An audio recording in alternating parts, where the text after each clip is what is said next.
যদি সবকিছু ঠিকঠাক থাকে আমার ধারণা আগামী এক সপ্তাহের মধ্যে মাদুরো তিনি তার যে দেশ ভেনেজুয়েলায় ফিরে যাবেন। কারণ হঠাৎ করেই মার্কিন আদালতে, নিউ ইয়র্ক আদালতে তাকে তোলার পরে এখানে যে আলোচনা হয়েছে তার বিরুদ্ধে প্রেসিডেন্ট ডোনাল্ড ট্রাম্প সেই প্রথম থেকে যে অভিযোগ আনছিল, মানে ভেনেজুয়েলার তেল নেওয়ার জন্য আর কি, তো প্রেসিডেন্টের বিরুদ্ধে অভিযোগ আনছিল কি যে এই ভেনেজুয়েলা প্রতিনিয়ত নৌপথে যুক্তরাষ্ট্রে মাদক সরবরাহ করে, আর এই মাদুরো একজন ফ্যাসিস্ট, এই মাদুরো একজন মাদক কারবারি এবং তার বিরুদ্ধে মাদক কার্টেল সংশ্লিষ্টতার একটা অভিযোগ ছিল। কিন্তু হঠাৎ করেই গতকালকে পরিস্থিতি বদলে গেল।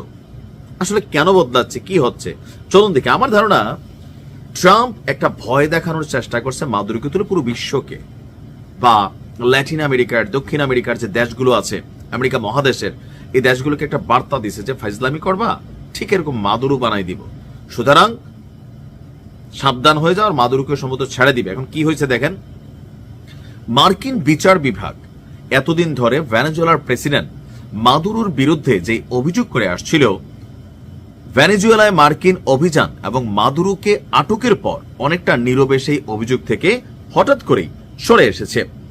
নিউ ইয়র্ক টাইমস তাদের এক প্রতিবেদনে বলছে Maduro cartel the lost souls নামে একটা মাদক পাচার গোষ্ঠীর চালান বলে প্রেসিডেন্ট ডোনাল্ড ট্রাম্প প্রশাসনের যে দাবি, মানে মাদুরো একটা এই গোষ্ঠীটা চালায়, এটা এতদিন দাবি ছিল, বাস্তবে আসলে এমন কোন সংগঠনের অস্তিত্বই নেই। তাহলে এটা একটা ম্যাটিকুলাস প্ল্যান ছিল। ওই যে প্রথমে যা বলছি এটাই।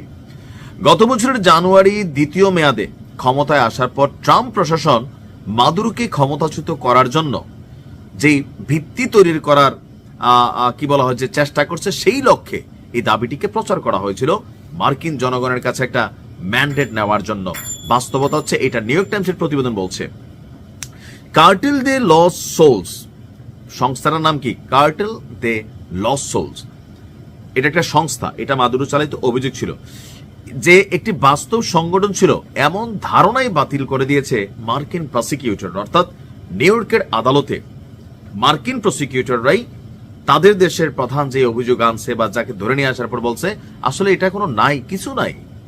নিউ ইয়র্ক টাইমসের প্রতিবেদন অনুসারে এই যে কার্টেল দে লস্ট সোলস প্রত্যয়টি আসলে দুর্নীতির সংস্কৃতি এবং মাদকের অর্থে পরিচালিত একটি পৃষ্ঠপোষকতা ব্যবস্থার ইঙ্গিত দেয়। অর্থাৎ যেমন ধরেন বাতাস আছে কিন্তু আপনি এটা চোখে দেখতেছেন না, বৈজ্ঞানিকভাবে প্রমাণ করা যায়। তারা বুঝাইছে যে এই সংস্থাটা ওইভাবে না থাকলেও এইভাবে এটা কিন্তু আছে, যে শব্দগুলো আমি ব্যবহার করলাম। তবে মাদুরোর বিরুদ্ধে মাদক পাচারের পরিকল্পনায় অংশ নেওয়ার অভিযোগ আছে। অভিযোগ, এখন এখানে কোনো কিছু প্রমাণিত না। 2020 সালে গ্র্যান্ড জুরির অভিযোগের নথিতে কার্টেল দে লস্ট সোলসকে মাদুরোর নেতৃত্বে পরিচালিত একটি সংগঠিত অপরাধী গোষ্ঠী হিসেবে চিত্রিত করা হয়। বলা হয় গোষ্ঠীটি বৃহৎ আকারে মার্কিন যুক্তরাষ্ট্র সহ ইউরোপের বিভিন্ন দেশে কোকেন পাচার চালান করত।